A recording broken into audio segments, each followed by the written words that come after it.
Something that has really carried me through the lows of entrepreneurship and the tough times just in life in general, have been, kind of just embracing the beauty and the struggle. And I know this is kind of a common thing, but it's a lot harder in practice, especially when things are going horribly. But something that's helped me is, I'm sure there's some phrase that goes along with this, but what tends to happen for me is as soon as I hit rock bottom, something changes. But actually, before that, usually I think I've hit rock bottom like 8 times until I've truly hit it. And by then, I'm so beaten down that I just expect everything to be horrible. And then that's when something happens. So, and keep in mind, this is with the context of that you're working towards something. Because if you're just, kind of sitting around hoping something changes, nothing's probably going to change, right? Like if you're trying to get out of a job and you're applying and you can't get anything, it always is like those rock bottom moments that it's like, boom, you get a job offer. And that's happened to me. I think it's helpful to remember those things when things are going bad, just because life is ebbs and flows, ups and downs. And it always seems like, when you're at your wit's end is when everything changes. Especially if you're working really hard on different things. You never know what's gonna click, and I'm getting pretty close to that moment in my life right now, I'm not gonna lie. But it's almost like I've been reinforced to get excited. When things get really bad, I'm like, something big is coming. Like when something is horrible, I almost get excited about it, for real. Just because it's a pattern that I've noticed, and I kind of feel something, on the horizon whenever that happens. And, you obviously you never know, but it's just helped me a lot, and it's helped me find some beauty within the struggle. Because when you're at your lowest point, I like the Alex Hormozi approach of it being a good story to tell. That's been a helpful, frame for me whenever things are going really, really, really bad. I'm like, it's gonna be really funny to talk about this one day.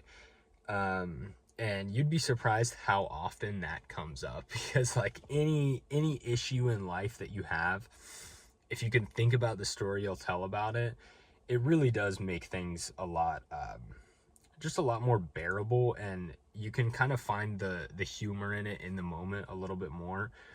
Like right now we just moved into a place and they had nothing ready. Everything's broken and none of them are responding to us. They're all giving us the runaround. We're just like emailing them like crazy. They're giving us these AI ass responses, and I'm like, you know what, I'm pissed right now, but it's gonna be really funny. It's gonna be funny one day. And yeah, I'll keep everyone updated on that. But yeah, this management company is the worst thing I've ever seen. But yeah, so like I wouldn't call this specifically a low. This is more like an inconvenience, but it's just like, basically we're paying for a product we didn't get. But there are other aspects of my life where it's a lot more prevalent, and it's things I've been working for years that I haven't been able to get, and it's frustrating, but I'm just remembering how cool the story is going to be when I get to where I want to go. And I think it helps because people talk about kind of glamorizing certain parts of the process.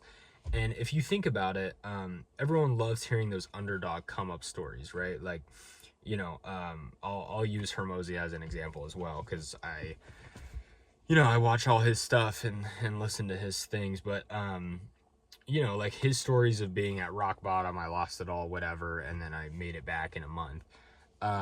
We all love those stories, and they sound very glamorous in the moment.